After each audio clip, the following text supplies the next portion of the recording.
You're tuned in to Women in America, the podcast that dives deep into the issues shaping gender equality in the U.S. and beyond.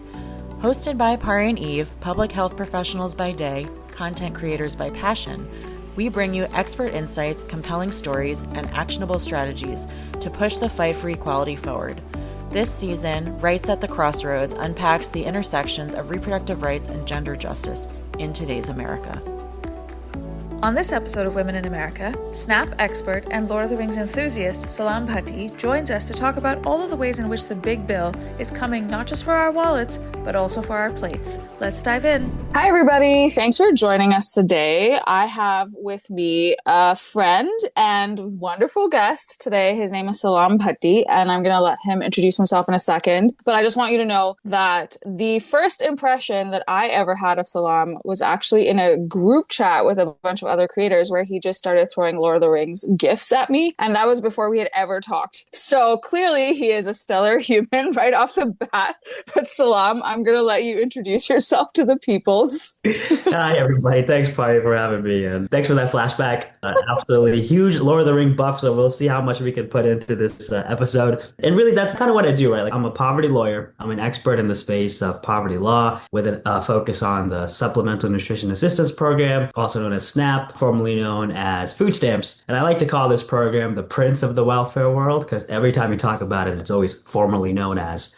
I also did a lot of work in school meals and temporary assistance for needy families, a little bit of WIC, which is Women, Infants, and Children program work as well as also being a WIC baby, and also a school meals participant, a free school meals participant when I was growing up. So that's my space. I went to law school, actually, to fight for women's rights.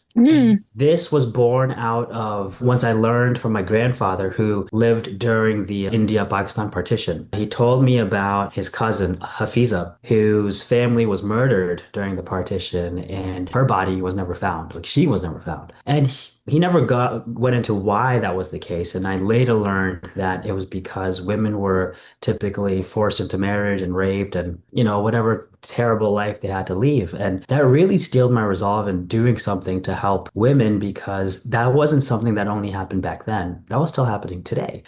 So I went into law to do something for international women's rights. And as I was studying, I learned that women's rights are also being impacted right here in my own country. So I learned about how, poverty affects single moms more than anybody else. So what could we do right here at home instead of having to go abroad to help that? So that's why I got into poverty law, and to help moms and to help women. Yeah. So I mean, based on all of the expertise that you just listed, I would say, like, your way around feeding the hungry. I will say I know some Catholic Christians who I should probably send your way, because they seem to have forgotten exactly how that works. But, it's the reason why I wanted to have you on today is because, as most people listening probably know, everything that we have been hearing about and talking about, and sort of, in my case, sleeping and dreaming about, has been the big bullshit bill, BBB. And even though there was such a concerted effort from progressives and liberals and Democrats to really push back against this, the propaganda machine that the GOP has spun unfortunately worked once again, right? And one of the craziest parts of it is that, and this is not unique to me, I was noticing this regardless of who was talking about this, right? And you might maybe have had the same experience. Every time I would state what is an objective truth or an objective fact about the bill, right? Like, it is written into one of the 1,000 pages of that bill, people would be like, you're lying. I'd be like, hey, so they're cutting $880 billion from Medicaid. And they were like, you are such a liar. Yeah. And I was like, actually, you're right. I am a liar, because when I said that, it was true. But as of today, it's now $930 billion. It's not even $880 billion. And they're like, you're a fearmonger. And I'm like, okay, well, so I think that part of the reason I would love to just chat with you today and pick your brain about the multiple things that this bill is targeting is because I really think that more people are going to be affected by this than they even realize. Yeah. Like, folks hear the word Medicaid and they're like, oh, well, that's just like, or even if I say, like, hey, that's 16 million people, they're like, well, I'm not one of the 16 million people, so, like, why should I care? And it's like, anyone with a single ounce of critical thinking knows that, one, Medicaid is called by many different names. across the country. Like in California, it's called CalCare. And, you know, in other places, there are names that are specific to the state sometimes. So I think like it's such a uniquely American thing, but like people don't even know that they're on Medicaid, first of all, right? And second, I'm just using the Medicaid example because I'm on it. But if you take 16 million people and no longer give them healthcare, that does not mean that the rest of the healthcare system is going to be totally immune from this situation, right? Like rural healthcare is going to be decimated. Hospitals are going to close. I work in, you know, reproductive health and rights. We're already seeing OBGYN departments close across the country. And that was before this big bill even came into place. So my point is like, talk to me about, first of all, tell me specifically about the SNAP and food assistance provisions in the bill. Yeah, just wanted to highlight what you just said about OBGYN departments closing. I mean, these are like the labor and delivery units in rural parts of America that are closing down. And this is as a result of Republican policies. Meanwhile, Republicans are also saying people should have more babies. Yeah. How? There's no way. And this is an attack on women, not just an attack on people, not just an attack on families, but an attack on women. And it's just really upsetting. One thing that so many people don't know is that, and brace yourselves, people, 40% of all the births in the United States are covered by Medicaid. Okay. Almost half of the births in the United States are covered by Medicaid, and Medicaid is gone now. Yeah. So simultaneously, they're like, hey, women's only purpose on this planet is to be barefoot and pregnant. We are going to get rid of IVF because we also think that you should only get pregnant a certain way. Definitely no abortions for anybody. Even if you have a miscarriage, they'd rather we die. And even like the people who were having babies in the way that we previously approved of are now going to have to find their own way to pay for it. And I just want to highlight, we are one of the only developed countries in the world that even charges people to give birth, right? Like, I think that Americans are so used to this concept of like, oh, we go to a hospital and hospitals charge you, that they don't understand that in other countries this doesn't happen, especially not for birth. Yeah. So you're absolutely right. Every single thing that this party does is a war on women. And then they brand themselves pro-life because they have truly mastered propaganda like nobody else has. I want to get to your question, but you just reminded me of the moment when I got radicalized. I studied abroad in Scotland for a year during my junior year of college, and I had to go see the doctor. I called, scheduled it, went, visited the doctor, and then I was checking out. I pulled out my wallet and I asked them how much was the visit. And they looked at me like, wait, what? Like, we don't charge for healthcare here. And I didn't like second guess them. I didn't like, are you sure? Take my money. I ran out of there. And I was just in a cluster in my head. I'm like, wait, you can have a system that doesn't charge for healthcare? Like, this can be created? And then when I did some research into it, I learned that, yeah, after World War II, the UK was like, we want to create a national healthcare program where people don't have to pay for healthcare. And so that was just like mind-boggling, that you can create systems out of nothing. You can create entire policies out of thin air. And what we have is stuff that's been created that doesn't help people. And what it shows is a broken system. And so we keep electing people or re-electing people that are just working on a broken system. So broken leaders cannot fix broken systems. And it's really time for a change. And we can create that change. We are not beholden to precedent. Just because something is 60 years old, like we'll talk about SNAP right now, but just because SNAP is, has been around, doesn't mean it's the only thing that will help. Yeah, sure, I'm a SNAP expert, but that doesn't mean I'm the SNAP cheerleader. Oh no, this program could be way better, but it could also be way better if it turned into general or guaranteed income. So that's a whole other conversation. Yeah, we should bring Andrew Yang in for that conversation. SNAP is the best defense we have against hunger right now. Over 42 million people rely on it to put food on the table every single month. And it's not just the people who are benefiting, although that should be enough. It's also the entire economy that benefits, because we know you do something good and it's got a ripple effect. When people buy food with their SNAP benefits, every SNAP dollar has up to a $1.80 economic impact. And that's the economic downturns. So what that means is that it helps the stores keep their employees hired. It helps create jobs. It helps pay the truck driver who's transporting the food. It helps the farmer who's growing the food. So it's a program that helps from farmer to grocery store and beyond. And the great thing is that SNAP benefits are typically used within 3 weeks of when they're received. So that means it's a quick investment, a fast injection of money into the economy that gets used immediately. Now, when you take that money and you give it to the rich, you never see that money again. Yeah. It goes into some offshore account, never to be used again. And money is best used when it's used. Money is the best characteristic of money is that it should be spent and kept in the current of the economy. That's why it's called currency. It should always be moving. But unfortunately, once it gets hoarded, it doesn't help anybody. It makes things a lot worse. And we're going to be seeing that. And here's why. In the big, beautiful bill, which I say We don't call it that. I've got kids in the other room. I got to make sure big, Fair. the big beautiful Fair enough. beings. What this will essentially do long term in the next 5 or so years is it will end the SNAP program. So this is how it's going to happen.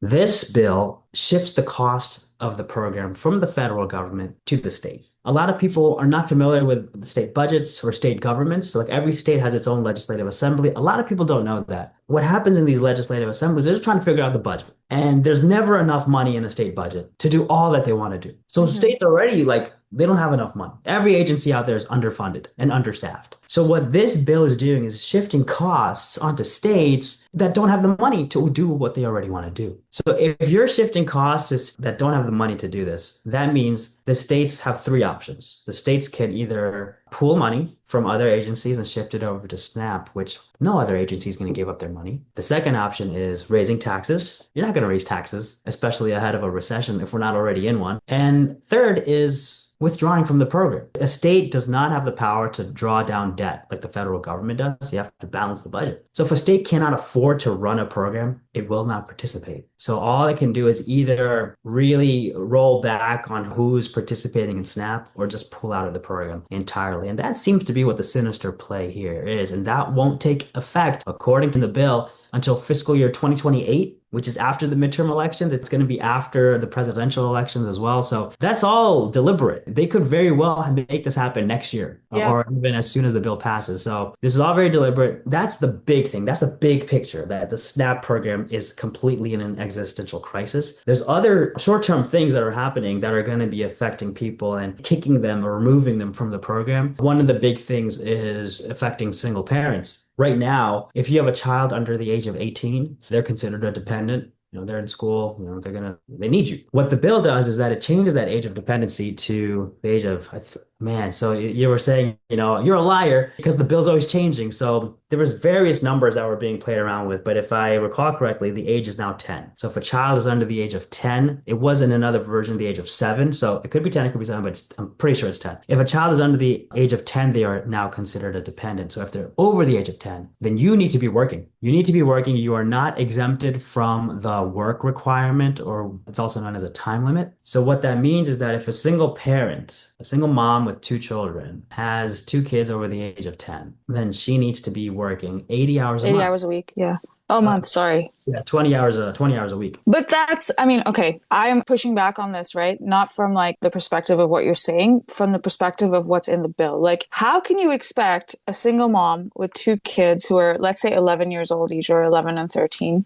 And I say this because this is the justification that people come into my comments with. Why is it so hard to work 20 hours a week? And I was like, if you're working 20 hours a week, you're paying more to daycare for those 20 hours a week than you're even earning in those 20 hours a week. So now you are not able to parent your children because you are having to give them up to some daycare, which, I'm not saying that this is the case everywhere, but in my city, the daycares, first of all, have gigantic wait lists, okay? Because childcare is so hard to come by. Second, the price tag is absolutely batshit crazy. You have to be making way above minimum wage as a one parent in a 2-parent household to even make it worthwhile. So if you're a single parent, then you have to be basically making $100,000 to $150,000 a year. And then these people are out here being you should be able to work 20 hours a week. And first of all, even holding down a part-time job that is consistent and secure, it's just so unreasonable, to be oh, I swear to God, this is the part that sometimes annoys me so much about not Republican politicians, because frankly, I don't think that them as having any integrity or humanity, but about Republican people, the average American who still calls themselves a Republican, right? You will look at a written policy, you'll see the words 20 hours a week, and you'll be that's totally reasonable, right? Because you don't apply a singular ounce of practicality, critical thinking, empathy, just reason into that situation. Be actually, in real life, this is not feasible whatsoever. whatsoever. And all you're doing is making it that much harder for a person who is already in a challenging situation. Like, it's not easy to be a single parent in the US, okay? Like, nothing about our systems are complementary to that. And God forbid you are a single mom. Then it's like, not just do the systems not work, but the judgment that society places on you for literally any choice you make, right, is wild. And so I would love for you to like re-emphasize, like in one sentence, like why what the big bill says about SNAP does not make it possible for actual implementation in real life. Yeah, the policies as written, while they may look, oh, this is reasonable, it's actually sinister. And the whole goal is to remove people from the program. That's it. It's not to encourage hard work. It's to increase paperwork. That's it. That's all it is. So when the bill passed, I can speak for myself, but I'm sure it happened for everybody. There was just like this sinking feeling in my gut. And I liken it to the same feeling when I hope your viewers have seen Avengers Infinity War. Have you seen it, Pari? Of course I have. Yeah. Okay, great. It's like probably a side note, you know, like the scene in the movie where Steve Rogers, Captain America, is like, wait, Infinity War is the one with Thanos? Yeah, but it's part one of Endgame was the second one, Infinity War. Oh, okay. Sorry. I'm talking about Endgame, so that's Okay. a spoiler. But anyway, since I'm on this train, my favorite scene in any action movie ever probably is when it looks like the fight is lost. Everyone's down. Oh, yeah. Captain America's on his knees, and then all of a sudden he hears that voice in his little earpiece that goes on your left. And my God, no other scene has ever lived up to the emotion of that moment. Actually, sometimes when I feel really shit about America, I just go and watch that scene on YouTube because I'm like, I need to feel something. Yeah. But anyway, go back to Infinity War Part 1.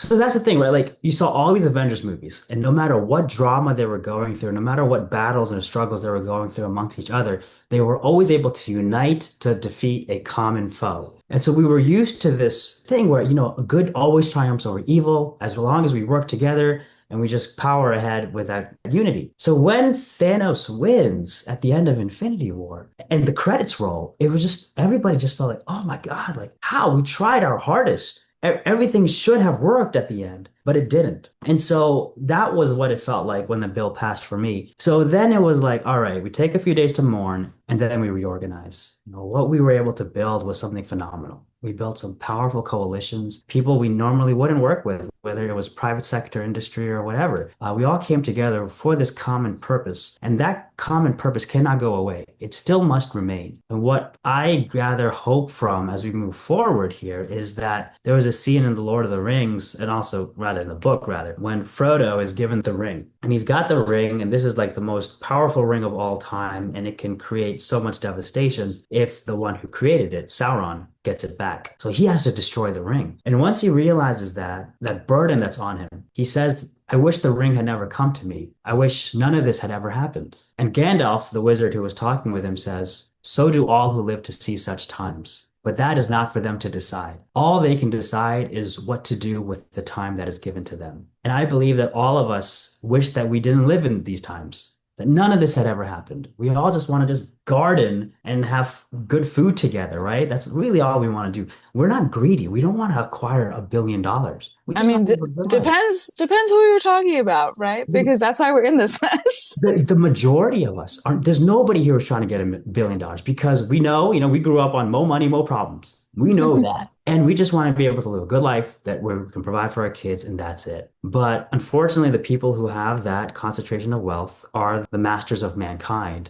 and are pulling all the strings, which has resulted in what we see today. So the bill passing is not the end game, although if we get lazy, it will be. America will be on a path of destruction because, like you said, the hospitals are going to close. People are going to die as a result. You think about the domino effect of people who live in those rural parts where they now have to travel an hour or two to get to a hospital. And then what is it going to do to that hospital? Right? I mean, that hospital is also facing Medicaid cuts. And so the domino effect is not even a domino effect because it's not one after the other. It's a shockwave from a very powerful earthquake. Absolutely.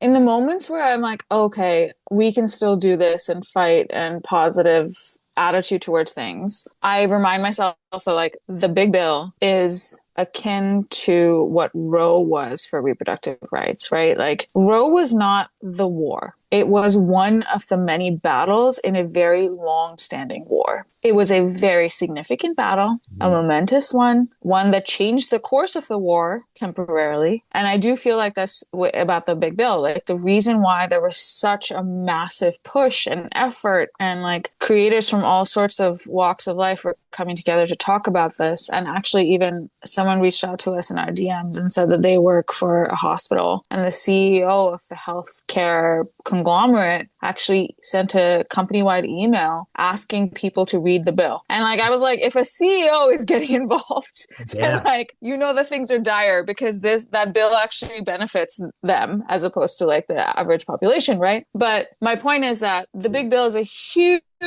blow. It is a massive war that, and I'm going to say it, that we, as in we, the people who are empathetic, we, the people who are reasonable, we, the people who give a damn about our fellow Americans, we, the people who envision a more equitable future, took a massive hit, right? We took a massive beating after the big bill. And the irony of that statement of mine is that we haven't even actually started to feel the impacts. Like the impacts are coming. Yeah. And I want to re-highlight something you said earlier, which is another factor, is another piece that I don't think a lot of people understand, is that so many of these cuts are slated to begin taking place in 2027 and 2028, just in time for a potential Democratic government to come into play, right? And that is super intentional, because even though the Republicans are evil in what they want for American society, they are unfortunately strategic. And so they have done it in a way that will now make it so that when their own base starts to feel the impact of the cuts that they have made,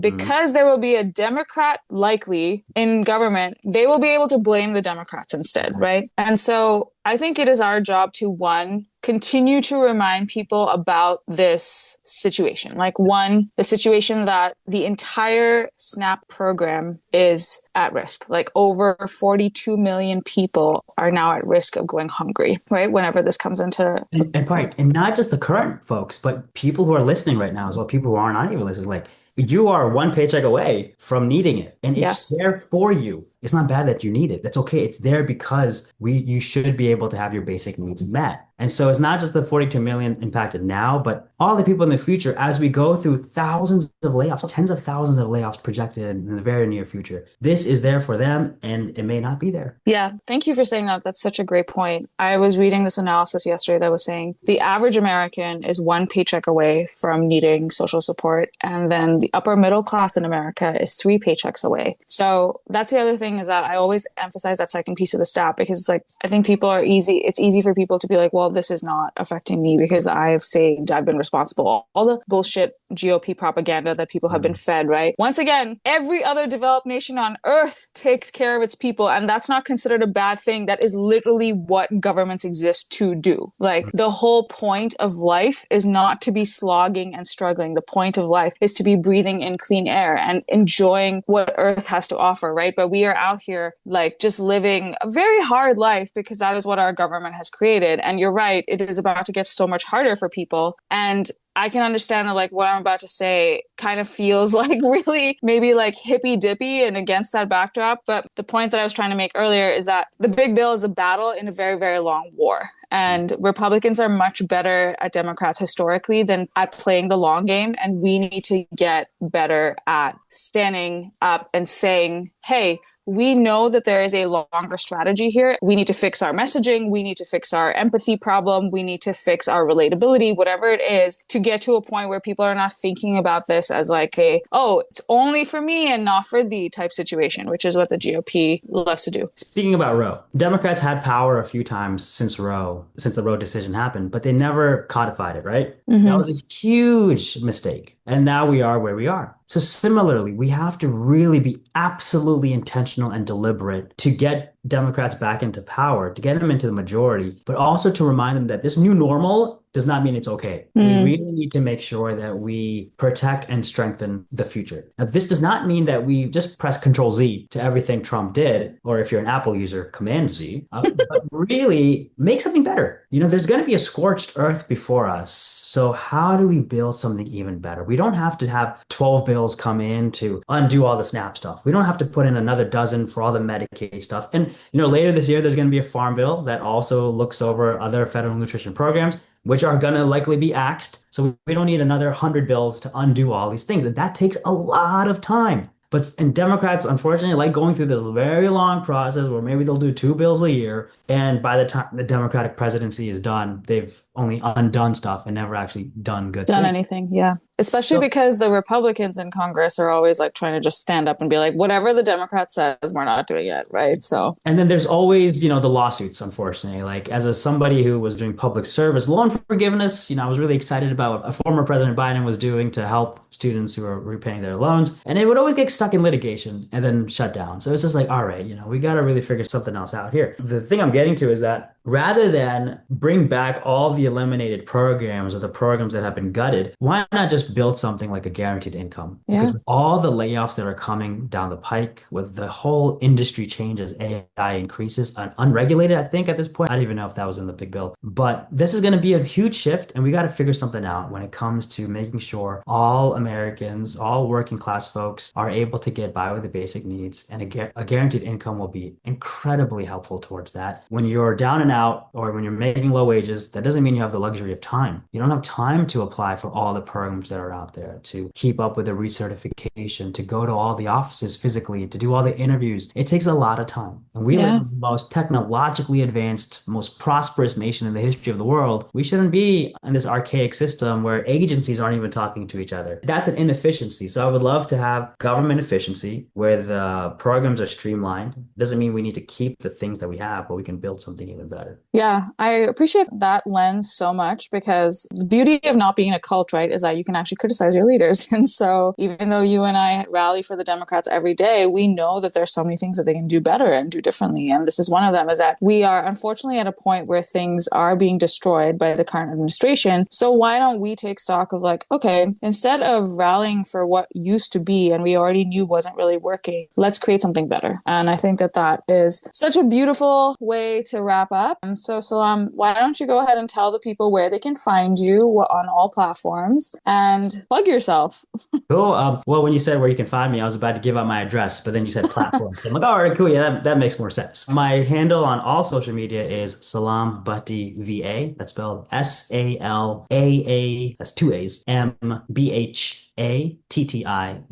And also my website, salambhatti.com. It's my Substack where I push out, the issues of the time in regards to how we are all a paycheck away from poverty and what you can do. It's always about, here's the problem and here's how you are part of the solution. Here's what you can do. So that's SALAAMBHATTI.com. Thanks for tuning in to this episode of Women in America. While the big bill is undoubtedly a big blow to the fight for equality, it also presents an opportunity for reset and revolution. If you enjoyed this episode, share it with your network, and don't forget to subscribe wherever you get your podcasts. For additional resources, follow us on social media at Gemma_talks. See you next week.